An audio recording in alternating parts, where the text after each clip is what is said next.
마지노선이라고 하는 단어가 있습니다.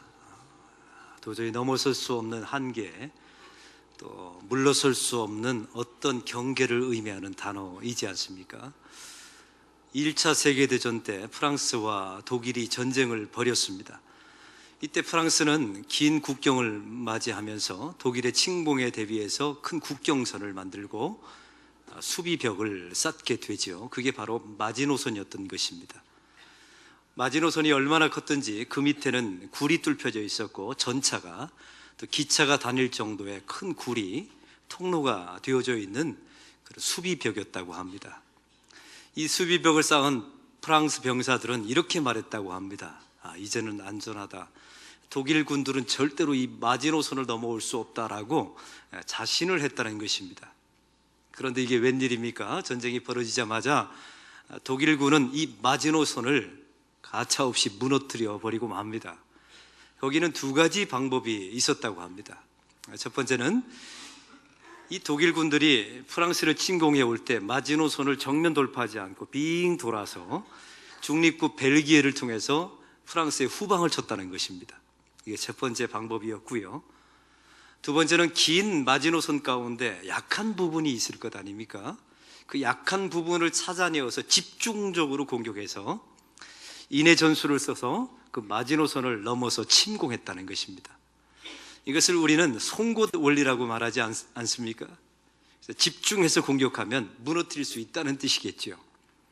이런 역사를 가지고 마지노선, 넘을 수 없는 벽, 물러설 수 없는 지경을 의미하는 단어가 되었습니다. 그러니까 하나님과 사람들 사이 안에도 이렇게 넘어설 수 없는 영적인 마지노선이 있었습니다. 에덴 동산에서 보시면 하나님께서 아담과 하와에게 수많은 자유를 허락하십니다. 그것을 우리는 자유의지라고 말하지 않습니까? 모든 것을 스스로 선택하고 결정할 수 있는 권한을 하나님께서 아담과 하와에게 선물로 주셨습니다. 대신 하나님께서 금하신 것이 하나 있었습니다. 그것은 바로 선악을 알게 하는 나무의 열매를 따먹으면 안 된다는 것입니다. 하나님께서 마지막 마지노선 한 가지를 남겨두신 것이죠. 거기는 이유가 있었습니다. 첫째는 나는 너를 창조하신 창조자고 너는 지음받은 피조물임을 잊지 말라는 것입니다. 생각해 보세요. 에덴 동산 안에는 아담과 하와는 질병이 없었습니다. 죽음도 없었고 가난도 배고픔도 없었습니다. 그러니까 신과 사람 사이의 경계가 모호했던 것입니다. 그러니 사람들이 교만해질까 봐 하나님께서 하나님과 인간 사이의 구분을 선악을 알게 하는 나무를 통해서 만들어 놓으신 것입니다. 그리고 선악을 알게 하는 나무는 이제부터는 너의 인생의 주인은 너 자신이 아니라 하나님이시라는 사실을 보여주신 것입니다. 그리고 에덴 동산 안에서 너의 뜻대로 사는 존재가 아니라 하나님의 뜻대로 살아야만 된다는 것을 이 선악을 알게 하는 나무를 통해서 보여주신 것입니다. 그런데 그 에덴 동산에서 일어난 일이 무엇입니까? 하나님께서 주신 그 고귀한 자유의지 가지고 하나님을 반역하는 데 써먹습니다. 참 신기한 게 있습니다. 그 에덴 동산에서 수많은 것들을 하나님께서 다 허락하셨습니다. 그런데 단 한 가지, 선악을 알게 하는 나무 한 가지만 따먹지 말라고 명령하셨지요. 근데 사람이 얼마나 죄성이 있는지요. 그 수많은 것 하라는 것은 하지 않고 그 하지 말라는 것 한 가지를 범하게 됩니다. 바로 이것이 사람의 죄성이었습니다. 이런 사람의 죄의 결과로 하나님과 사람 사이에 어떤 일이 벌어지게 됩니까? 그 넘지 못할 영적인 마지노선을 넘게 되는 순간에 사람과 하나님 사이에 넘지 못할 벽이 생기게 됩니다. 왜요? 죄와 죄책감으로 인해서 말이죠. 에덴 동산에서 하나님께서 아담과 하와를 에덴 동산 밖으로 쫓아내셨습니다. 창세기 3장에 보면 이런 말씀이 나와 있죠. 아담과 하와가 에덴 동산에 있는 생명나무 과실을 따먹고 영생할까 봐 하나님께서 아담과 하와를 내어 쫓아버리신 것입니다. 그리고 에덴 동산 바깥에 파수꾼을 세우는데 천사, 그걸 스랍이라고 말하죠. 스랍이 화염검을 들고 불검을 들고 지키게 하였다는 것입니다. 이게 얼마나 기가 막힌 비참한 상황입니까? 에덴 동산에서 사람이 하나님 앞에 반역함으로 쫓겨나게 된 것입니다. 그 이후부터 사람은 하나님 앞에 나갈 수 없는 존재가 되었습니다. 여러분, 이스라엘 백성들을 한번 보십시오. 제사를 드릴 때마다 이스라엘 백성들이 직접 제사를 드릴 수가 없었습니다. 중간 매개체인 대제사장들을 통해서 하나님 앞에 나갈 수밖에 없었죠. 여러분, 시내산에서 이스라엘 백성들이 하나님의 음성을 들을 때도 마찬가지입니다. 직접 들어야 되는데, 만약 죄와 죄책감이 없었다면 하나님의 음성을 직접 들었겠죠. 근데 죄와 죄책감으로 인하여 이제는 모세를 통하여, 대언자를 통하여 하나님의 말씀을 들을 수밖에 없었습니다. 또 이스라엘 백성들의 상황을 한번 보세요. 죄와 죄책감으로 인하여 하나님을 아버지라 부르는 법을 잃어버렸습니다. 오히려 구약 성경에 보면 하나님을 아버지라고 부르는 순간에 신성 모독죄가 되고 사형죄에 해당됐습니다. 하나님과 사람 사이에 넘지 못할 거대한 장벽이 생겨버리게 된 것입니다. 무엇 때문에요? 죄와 죄책감 때문에 말이죠. 그런데 오늘 말씀해 보니까 수천 년 동안 그 하나님과 사람 사이에 넘지 못했던 그 엄청난 장애물이 일시에 무너지는 사건이 오늘 성경에 발생하게 됩니다. 예수님께서 십자가에서 죽으셨을 때 오늘 성경은 어떤 일이 벌어졌는가 말씀하고 있죠. 제6시서부터 9시 사이, 지금의 한국 시간으로 말하면 12시에서부터 오후 3시 사이에 어둠이 찾아오게 됩니다. 그리고 다른 복음서에 보면 지진이 일어났다고도 말하고 무덤이 터졌다라고도 말씀하십니다. 근데 오늘 성경의 45절을 보십시오. 성소의 휘장이 한가운데가 찢어지니라. 할렐루야. 오늘 성경에 예수님이 죽으셨을 때 나타났던 사건입니다. 사랑하는 성도 여러분, 이 당시에 이 휘장은 15cm 두께의 그런 두께의 천이었다고 합니다. 제가 집에서 자를 가지고 재봤거든요. 15cm 했더니 제 한 뼘 정도가 되더라고요. 이 정도로 아주 견고한 그런 천막이었습니다. 주석가 할데만이라고 하는 사람은 이런 말을 했죠. 이 천을, 휘장을 양쪽에 황소 2마리가 아무리 잡아당겨도 찢어질 수 없는 두께의 천이었다는 것입니다.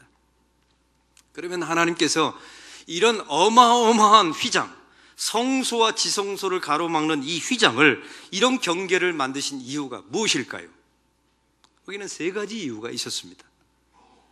첫째는 바로 에덴 동산에서 선악을 알게 하는 나무를 만들어 놓으셨듯이 너는 내가 지은 피조물이고 나는 너를 만든 창조자라는 경계 구분이었던 것입니다.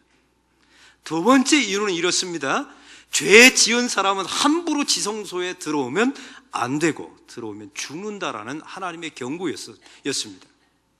세 번째가 있습니다. 하나님의 은혜에 임하면, 하나님께서 허락하시면 그러나 들어올 수 있는 곳이 바로 또한 지성소였다는 사실입니다. 지성소에 들어갈 때는 그냥 들어가는 게 아닙니다. 어린 양의 피를 가지고 들어가는 것입니다. 하나님, 이 이스라엘 백성들의 모든 죄를 대속하여 어린 양을 죽였습니다. 그리고 그 피를 가지고 지성소에 들어가 속죄소에 어린 양의 피를 붓습니다. 보십시오. 이런 대속의 죽음이 있어야, 이런 은혜가 있어야 하나님의 지성소 앞에 들어갈 수 있다는 사실입니다. 오늘 성경에 보니까 이런 휘장이 예수님의 십자가의 죽으심으로 찢어졌습니다. 여러분, 이게 히브리서 10장 20절에 보면 이런 말씀이 나와 있죠. 휘장은 곧 그의 육체니라. 한번 따라해 봅시다. 휘장은 곧 그의 육체니라. 이 휘장이 상징하는 것은 예수 그리스도의 몸을 의미한다는 것입니다. 휘장이 찢어지는 것은 상징을 말하는 것이요, 실체는 예수님이 십자가에서 죽으신 것을 의미합니다. 구약의 상징물로 말했던 어린 양 대신 예수 그리스도가 십자가에서 죽으시고 그 피가 십자가에서 뿌려졌을 때 속죄소에 하나님의 백성들이 이제 담대히 나갈 수 있는 능력이 주어졌다는 사실입니다. 예수님의 십자가의 죽으심으로 하나님과 사람 사이에 놓여있던 모든 장막이 예수의 이름으로 위로부터 아래로 쭉 찢어졌습니다. 이것은 사람이 찢은 것이 아닙니다. 하나님께서 예수님의 어린 양 대신 예수님의 죽으심을 십자가에서 보시고 그 대속의 죽음을 보시고 인류의 모든 장막, 하나님과 사람 사이에 놓여 있었던 모든 장애물을 하나님께서 위로부터 아래까지 쭉 찢어버리신 것입니다. 할렐루야. 이 사건을 통해서 이제 하나님과 우리 사이에 어떤 장애물도 놓여 있지 않게 되었습니다. 이것을 에베소서 2장 4절은 이렇게 말합니다. 그는 우리의 화평이신지라 둘로 하나를 만드사 원수된 것 곧 중간에 막힌 담을 자기 육체로 하시고, 하나님과 우리 사이에 수많은 담들이 있었습니다. 죄와 허물로 인하여, 사람의 반역으로 인하여, 사람의 타락과 사람의 배역함으로 인하여 하나님과 우리 사이에 수많은 장벽들이 놓여 있었죠. 심지어 율법까지도 하나님께 나아가는 장벽이었습니다. 그런데 오늘 성경은 우리에게 선포하죠. 그 막힌 담을 예수님께서 십자가에서 죽으신 그 육체로 인하여, 예수님께서 찢기신 그 육체로 인하여 그 막힌 담을 헐어버리셨다고 말씀하고 있습니다. 16절은 또한 이렇게 말합니다. 하나님과 화목하게 하려 하심이라 원수된 것을 십자가로 소멸하시고, 원수된 것을 십자가로 소멸하시고. 하나님과 우리 사이에 높다란 담이 있다는 것은 하나님과 우리 사이에 원수되었다는 것입니다. 그런데 십자가에 예수님이 죽으심으로 그 모든 담과 장애물을, 그 영적인 마지노선을 하나님께서 허물어 버리셨습니다. 그래서 우리가 찬송할 때마다 십자가, 십자가, 노래할 때마다 십자가, 십자가 노래하는 이유가 여기 있습니다.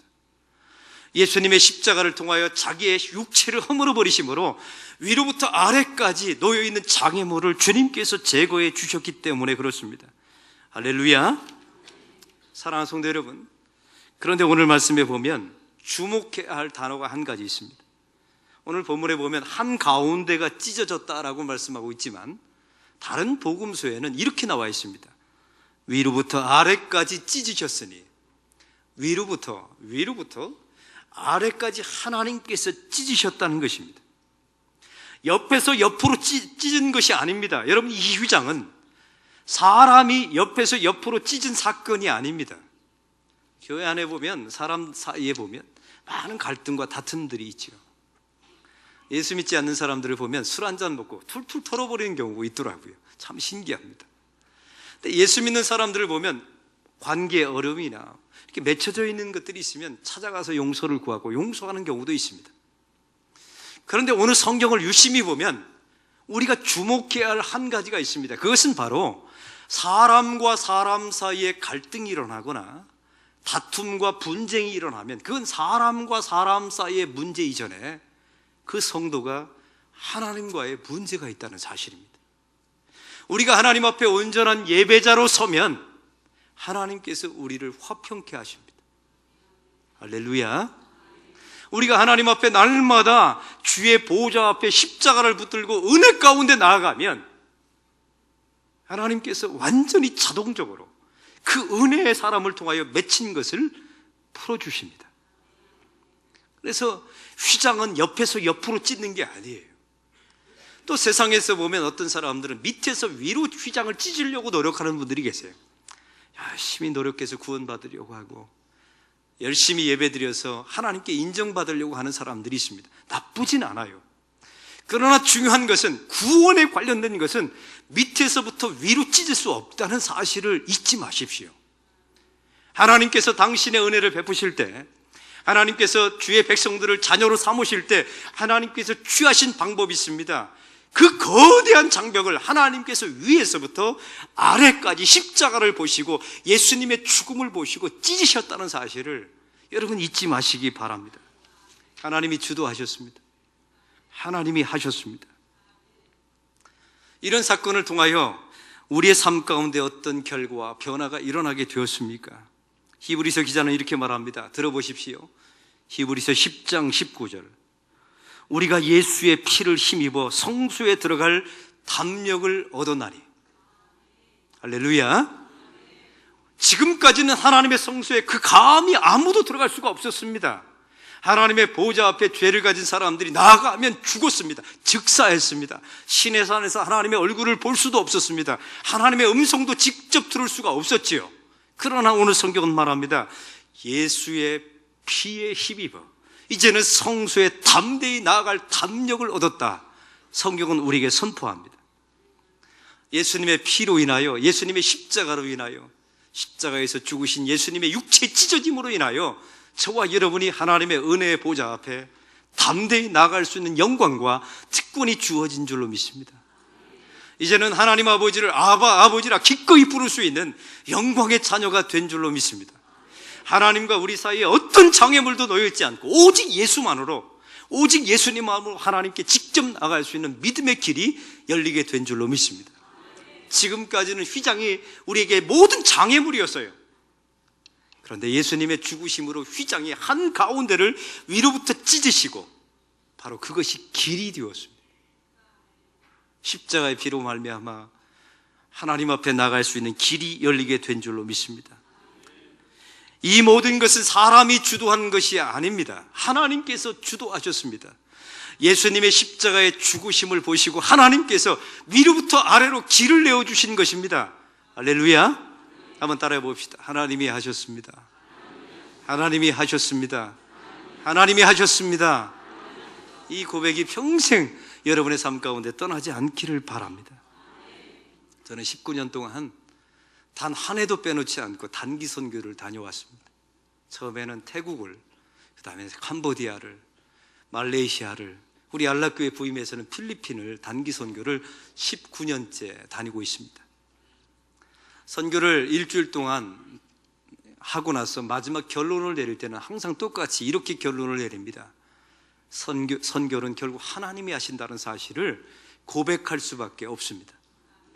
이번에 선교회 갔을 때 첫날 자는데 잠이 오질 않는 겁니다.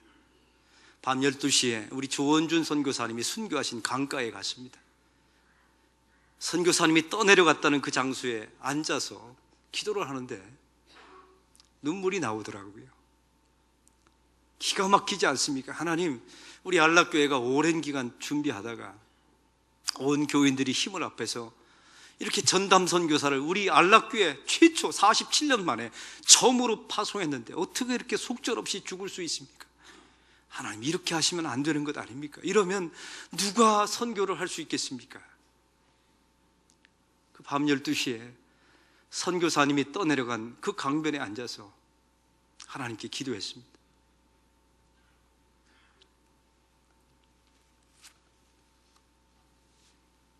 하나님께서 저에게 꼭 이렇게 말씀하시는 것 같았습니다.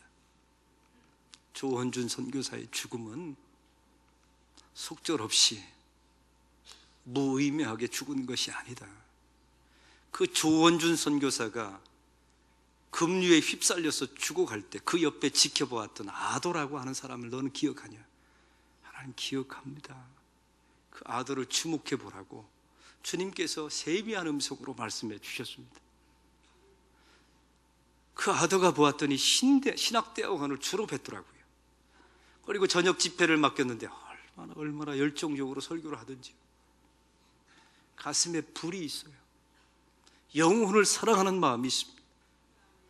그 아도에게 제가 물어봤습니다. 앞으로 어떻게 살 거냐고. 여러 가지 계획이 있지만 조원준 선교사님이 자기 앞에서 죽어가는 모습을 평생 잊지 못할 것이랍니다. 그리고 조 목사님처럼 어떠한 직업을 가든 어떤 사역을 하든 복음을 전하는 자가 되겠노라고 저에게 말해 주었습니다. 사랑하는 성도 여러분, 우리는 밑에서부터 위로 찢어보려고 했지만 젊은 선교사의 죽음만 보았습니다. 그러나 시간이 지나고 2년, 4년, 5년, 10년, 20년이 지난 후에 우리가 한번 확인했으면 좋겠습니다. 하나님께서 위로부터 아래까지 이 남미 땅과 필리핀 사역과 하나님의 교회 안에 어떻게 장막을 찢으셨는지, 이 굳게 닫혀있었던 선교의 문을 어떻게 열어놓으셨는지, 이 강박한 우리의 마음들을 주님께서 어떻게 찢어놓으셨는지, 내 영혼 하나 간수하는 데 힘든 하나님의 백성들의 그 강박한 마음들을 주님께서 어떻게 위로부터 아래까지 찢어놓으셨는지를 반드시 보게 될 줄로 믿습니다. 하나님이 하십니다. 그리고 반드시 하나님이 하실 것입니다. 왜냐하면 선교는 하나님이 하시는 것이기 때문에 그렇습니다. 사람의 일도 마찬가지입니다. 우리 주변에 수많은 문제와 사건들이 일어나게 되죠. 재정의 문제, 건강의 문제, 가정의 문제들이 있을 것입니다. 교우들을 보면 어떻게든 찢어보려고 밑에서부터 시도하는 분들이 계세요. 옆에서부터 옆으로 찢어보려고 하는 분들도 계십니다. 여러분, 어림없습니다. 안 찢어집니다. 하나님과 우리 사이에 막혔던 그 장벽은 오직 하나님의 은혜로 위에서부터 아래로만 찢어집니다. 그래서 우리는 기도해야 합니다. 하나님, 우리 가정에 은혜를 베풀어 주십시오. 이 선교지에 하나님의 사역에 하나님 은혜를 베풀어 주십시오. 예수 그리스도의 십자가를 의지합니다. 그 보혈의 능력을 의지합니다. 하나님, 저의 삶 가운데 저의 가정과 교회 위에 하나님의 자비하심을 베풀어 주십시오. 그러면 위에서부터 아래로 하나님께 하나님의 때 하나님의 방식으로 찢어주실 것입니다. 그리고 막혔던 담이 열리게 되는 놀라운 역사가 일어나게 될 것입니다. 우리 교회에 보면 목사도 이런 어려움이 있어요. 6년 4개월 동안 제가 목회했지만 6년 4개월 동안 단 한 번도 빠지지 않고 예배 시간에 주무시는 분이 계세요. 이거 기적입니다. 기적. 그냥 혼자만 주무시는 게 아니라 옆에 사람을 방해해요. 이렇게 졸다가 쓰러지니까요. 하루는 한 교인이, 옆에 있는 교인이 참다 못해서 저에게 이런 말을 합니다. 목사님, 저 성도가 저렇게 1년 아니 6년 내내 주무시는데 목사님 설교에 방해가 되지 않습니까? 제가 말했지요. 집사님, 처음에는 방해가 됐지만 이제는 방해가 되지 않습니다. 왜냐하면 그분 안 쳐다보고 설교하거든요. 목사가요, 시험에 안 들리면 설교를 잘 듣는 분을 바라보며 설교해요. 그래야 목사도 은혜가 되는 것 아닙니까? 그런데 어느 날 제가 이 말씀을 묵상하면서 하나님께 기도했습니다. 하나님, 그 6년 4개월 동안 단 한 번도 빠지지 않고 주무시는 그 교인에게 하나님 제발 은혜를 베풀어 주십시오. 목사가 6년 4개월 동안 아무리 밑에서 찢어보려고 해도 이 닫혀진 장막이 찢어지질 않습니다. 하나님, 위로부터 찢어주십시오. 기도했습니다. 놀라운 사실은요, 하나님께서 저의 마음을 이렇게 바꿔주셨어요. 어떻게 바꿔주셨냐면 요즘 그분이 예뻐 보여요. 그래도 교회 나와주는 게 이쁘잖아요. 나중에 헌금 목록을 봤더니 11조도 내요. 얼마나 감사한 일이에요. 그분을 위한 말씀도 제가 찾아냈습니다. 하나님께서 사랑하는 자에게는 잠을 주시는도다. 어거지 같지만요, 하나님의 은혜가 임하면 그런 말씀이 다 생각이 나요. 더 놀라운 것은 저에게 한 가지 꿈이 생겼어요. 저의 은퇴할 때까지 한 번만 눈을 뜨게 하옵소서. 하나님 위로부터 아래로 쭉 찢어주시사 단 한 번만 눈을 뜨면 여한이 없겠습니다. 이렇게 소박한 꿈으로 바뀌었습니다. 또 한 가지는요, 제가 예전엔 설교를 처음부터 높은 톤으로 시작했다 높은 톤으로 끝나지 않았습니까? 근데 제가 방법을 바꿨어요. 처음에는 조용히 시작하다가 나중에 한번 설교에 열정을 다해서 설교하면 놀라서 깰까봐요. 보십시오, 그분이 저의 설교를 발전시켜 주셨습니다. 할렐루야. 제 마음속에 있었던 장벽을 하나님께서 위로부터 아래로 찢어주신 것입니다. 그래서 그 장벽이 열리게 되었습니다. 사랑하는 성도 여러분, 여러분의 가정의 그 장벽, 교회에 놓여있는 그 장벽이 예수님의 십자가의 보혈의 능력으로, 휘장되신 예수님의 육체가 찢어짐으로 그 길이 열리기를 소망합니다. 그래서 기도하십시오. 하나님의 은혜를 구하십시오. 그러면 시간이 지날지언정 밑에서부터 아무리 노력해도 찢어지지 않았던 그 장막과 휘장과 장애물이 하나님께서 하나님의 때 하나님의 방식으로 위로부터 아래까지 쭉 찢어주시는, 그래서 주님께 보좌 앞에 담대히 나갈 수 있는 길이 열리는 놀라운 역사가 일어나게 될 것입니다.